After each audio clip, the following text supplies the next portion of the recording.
հարցս մի քիչ ավելի հեռվից գամ։ Դուք եղել եք հանրապետական կուսակցության վարչապետի օգնական, հետո եղել եք Հայաստան դաշինքի Ռոբերտ Քոչարյանի դաշինքի падգամավոր եւ այնուհետ ուժեղ Հայաստան կուսակցության Սամվել Կարապետյանի, եթե չեք նեղվի ես ասածից, падգամավոր, հա, երևի տենց։ Հա, հիմա հարց, դուք մի քիչ առաջ շեշտեցիք, որ Հայաստանի Հանրապետությունում բոլոր ժամանակների կառավարությունում եղել է իրավունքի գերակայության խնդիր։ Այսինքն դուք աշխատել եք, դուք պաշտոն եք զբաղեցրել իրավական գերակայության խնդիր ունեցող իշխանության մեջ։ Եվ արդյոք կիսում եք պատասխանատվությունը այդ ձեր աշխատած ժամանակահատվածի հանրապետական կուսակցության եւ իր ղեկավարների եւ Հայաստանի եւ հաջորդ կիսում եք Հայաստան դաշինքի եւ հիմա ուժեղ Հայաստանի հարցս այն արդյոք կիսում եք իրենց գաղափարները եւ արդյոք դուք այդ ժամանակ իմացել եք որ իրավունքի գերակայության խնդիր ունի եւ շարունակել եք աշխատել կամ բարձրաձայնել եք։ Երկրորդ հարցս Պարոն Վարդևարյան, ճիշտ ասած դուք միշտ հարցը պատասխանում եք, տանում եք իրավական դաշտ որպես իրավաբան եւ պատասխանում եք, բայց ամեն դեպքում ես իմ գործընկերների ուղիղ հարցերին այդպես էլ ուղիղ պատասխան չտեսա։ Հիմա հարցից բացի մի բան էլ ասեմ, հարգելի գործընկեր պարոն Վարդևանյան, դուք մարդկանց ասում եք պետք եթե մարդուն անուն ազգանունով դիմում ենք, դու այնտեղից գոռում եք, թե կամ խանգարում եք, թե պետքա չդիմեք։ Օրինակ Կտրիչ Ներսիսյանը մարդի անուն ազգանունն է, որին մենք այդպես ենք դիմելու եւ մեզ հակառակը չեն կարող ստիպել։ Օրինակ դուք իրան վեհապար եք դիմում, Կարապետյան Սամվելն էլ վարչապետ եք դիմում, դա մեզ չի վերաբերում, շնորհակալություն։ Պարոն Գրիգորյան, որ պատկերացնեք այն աստիճան եք սխալվում վեհապար հայրապետի մասով, ես այդ ձեր սխալմունքը կընդգծեմ հետևյալով. Հայաստանի Հանրապետությունում այո կա մի իրավիճակ, որ վեհապար հայրապետի դեմ քրեական վարույթ կա նախաձեռնված կարգալույծ անելու հարցով։ Նշված գործը մեղադրական եզրակացությամբ ուղարկվել է դատարան։ Սա մի տիտանական ցավ է պատճառում եւ անարդարություն է, կարծում եմ շատ հազարավոր, 100 հազարավոր, միլիոնավոր հայերի համար։ Օրինակ Պարոն Անդրանիկ Քոչարյանը երեք խոսում էր պարոն Պասկևիչյանի մասին, իր ֆիլմի մասին։ Հուսով եմ կկարդա իր գրառումները, որոնք վերաբերում են վեհապար հայրապետին։ Նույնիսկ ֆիլմ է արդեն նկարահանել այդ հարցով։ Պատկերացնում եք քննիչը ու դատախազը Գարեգին B կարգավիճակն են օգտագործում, ոչ թե ավազանի անունը։ Անձնագրի մեջ գրված է Գարեգին B։ Հասկանում եք, այսինքն նույնիսկ քննիչը դատախազը չեն կարողացել դա անել, չեն կարողացել։ Կարողա չեն կարողացել, որովհետև հավատքը թույլ չի տվել։ Բայց փաստը այն է, որ նույնիսկ քննիչը ու դատախազը դա չեն արել։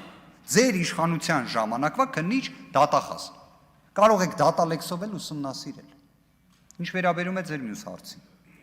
2016-ից 18 թվականներին եղել եմ Կարեն Կարապետյանի օգնականը, այնուհետև զբաղեցրել եմ նաև ավագ օգնականի պաշտոնը։ Այդ ժամանակահատվածում առնչություն ունեցել եմ դատաիրավական համակարգի որևէ մի կոնկրետ գործի հետ, ոչ չեմ ունեցել։ Այդ ժամանակահատվածում պատկերացրել եմ, որ Հայաստանի Հանրապետությունում կան իրավական խնդիրներ, իհարկե, դրա համար էլ հենց այդ ժամանակահատվածում մշակվում էին բազմաթիվ դատաիրավական բարեփոխումների ծրագրեր, բազմաթիվ։ Ավելին, այն բարեփոխումը, որը վերաբերեց նրան, որ Երևան քաղաքում բոլոր վարչական շրջաններում, երևի մեր հայրենակիցները կհիշեն, բոլոր վարչական շրջաններում դատարանի նախագահ կար։ Ամենտեղ, ու այդ դատարանի նախագահը իր բոլոր ազդեցության լծակները ունենում էր։ Այդ ռեֆորմը, ըստ որի Երևան քաղաքում եղավ մեկ նախագահ եւ վերջ, դրան մասնակցություն ունեցել եմ։ Արդյոք դա բերեց խնդիրների լուծմանը, բնավ ոչ, բացարձակ։ Արդյոք 2016-18 թվականներին Հայաստանի Հանրապետությունում իրավական խնդիրներ եղել են, ասեցի, որ իհարկե եղածած կլինեն։ Ավելին այդ ժամանակահատվածում նաև սոցիալ-տնտեսական բավականին լուրջ բարեփոխումներ են եղել եւ տնտեսական աճի ցուցանիշներն էլ են լավ եղել։ Կարող եք պարոն Թունյանին հարցնել։ Արձագանք։ Պարոն Վարդևանյան, թե ով որտեղ ում ոնց է դիմում, դա կներեք, բայց այդքան էլ ինձ այս պահին չի հետաքրքրում։ Ես դիմում եմ մարդուն իր անուն ազգանունով, ինչ վերաբերվում է հավատքին, հավատքը ասելով չի, դուք մտածեք, որ ավելի հավատացյալ եք, քան մենք, դրանից ես չեմ նեղում, որովհետև այդ ասելով չի։ Ինչ վերաբերվում է հանրապետական կուսակցությանը, դուք ներգրավված եք եղել հանրապետական կուսակցության այդ ամբողջ process-ներին եւ մենք 2018 թվականին մերժել ենք Սերժ Սարգսյանին եւ հանրապետական կուսակցությանը եւ հիմա պարզ է որ դուք չեք կարող մեր հետ թե գաղափարապես թե մնացած հարցերում համակարծիք լինել, որտեվ ըստ էության ներողություն եմ խնդրում, բայց ժամանակին ձեզ էլ իրենց հետ ենք մերժել։ Շնորհակալություն։ Գիտեք, պատմությունը ցույց կտա, թե ի վերջո այս ժամանակահատվածում ձեր ծրագրերին, գործողություններին ինչ գնահատական է տրվելու։ 2018 թվականին դուք երբ եկել եք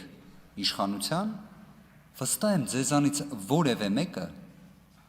այդ պահին չէր պատկերացնում, որ 2026 թվականին պետք է խոսենք հայաթափված Արցախի, հազարավոր զոհերի եւ Հայաստանի Հանրապետությունում հենց հիմա օկուպացիայի պայմաններում։ Եկեք ամեն դեպքում արձանագրենք, որ ես ձեր հետ, այո, ձեր թիմի հետ ունեմ գաղափարական, տիտանական անջրպետ։ Այո, այդպես է։ Բայց պատմությունը ի վերջո, կարծում եմ այդ մասով էլ իր գնահատականը կտա։